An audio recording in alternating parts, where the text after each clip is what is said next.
This is Optimal Finance Daily, episode 1780. Spend Less, Live More, Part 2, by Leif of Physician on Fire.com. And I'm your host and personal finance enthusiast, Diana Merriam.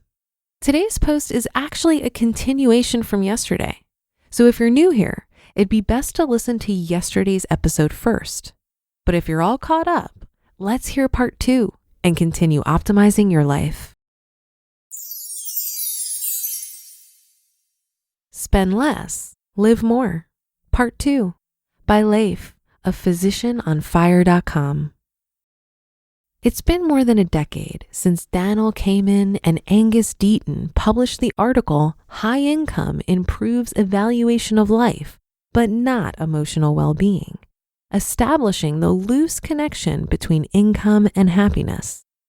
The conclusion was that, quote, high income buys life satisfaction, but not happiness, and that low income is associated both with low life evaluation and low emotional well-being, end quote.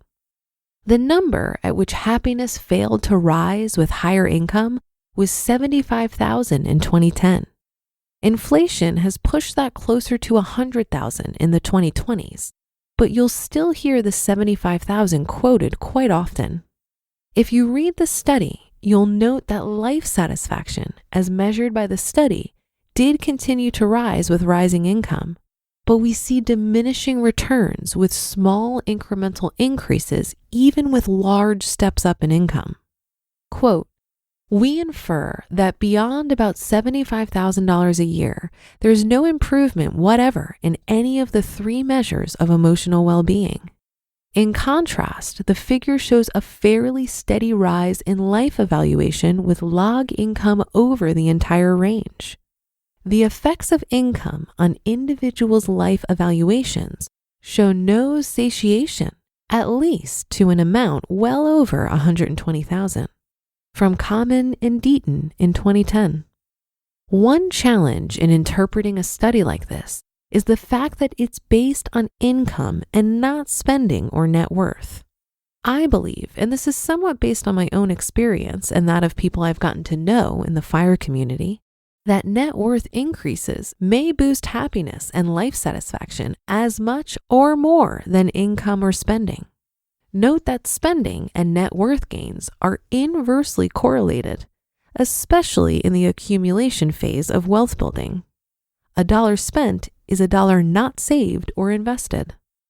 If you studied physiology, you may recall Frank Starling's curve demonstrating the relationship between preload, as the patient's volume status, and cardiac output.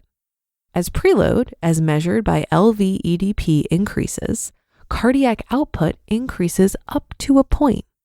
There comes a point where output plateaus and then begins to decrease as the heart is overloaded and slips into heart failure.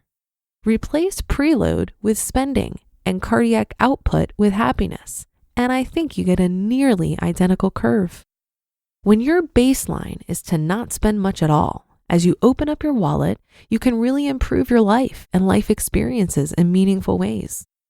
Once you're spending most of your paycheck, assuming that's a six-figure sum for a high-income professional, you begin to see diminishing returns. As your level of spending, the preload equivalent, reaches a tipping point, you might not be saving for retirement at all. You could be taking on credit card debt. You may be committing financial infidelity by hiding your true financial status from loved ones. This is the downslope on the curve where more spending leads to more stress and decreasing happiness. A drastic change is in order here. It could mean earning more or spending less. Some combination is probably best. Live more. When you spend less, you can live more. How so? First, when you create a wide gap between what you earn and what you spend, it's actually much easier to say yes to one-time expenditures. If you take that spur-of-the-moment trip to the bowl game and your savings rate drops from 50% to 45%, the consequences are relatively inconsequential as compared to lowering your savings rate in half from 10% to 5% when you're living right up to your means. More important is what happens after a decade or two of living well while spending less. For great detail, see The Tale of Four Physicians. In summary, one can reach financial independence, that is, the ability to live your life as you choose without any need to earn money indefinitely, in about 15 years. At that point, you might choose to cut back and work part-time. You can choose to work in academics or spend more time volunteering. You could try out a completely different career, start a business, or retire completely. If you wanted to travel the world and never found the time, you've got all the time in the world. Take advantage. Live more. Own less. Live more. I've been more of a maximalist than a minimalist most of my life. But after moving more times than I care to admit, I've begun to appreciate the benefits of minimalism. A few years back, before our most recent move, I got rid of half my clothing, and I haven't missed one garment. Quote, "The things you own end up owning you. It's only after you lose everything that you're free to do anything." Chuck Palahniuk, Fight Club. I'm not opposed to owning things, and I have more than my share of stuff. But I recognize that possessions can be demanding. They require storage. Many objects require maintenance or at least cleaning. And the more things you have that can break down, become damaged, lost, or stolen. I don't like to spend my free time troubleshooting, repairing, cleaning, or organizing my things. Maybe you're different, but I prefer a life without chains. How to spend less.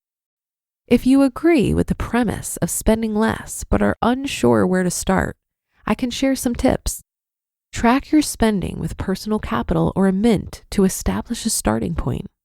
Learn to budget with the wildly popular You Need a Budget or YNAB. Or try Dr. James Turner's anti-budget. Buy fewer things. Take longer, more affordable trips.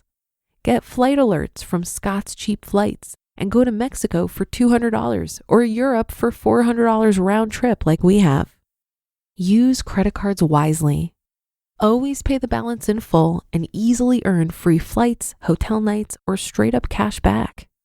If your goal is to live more, you'll find what works best for you and your family.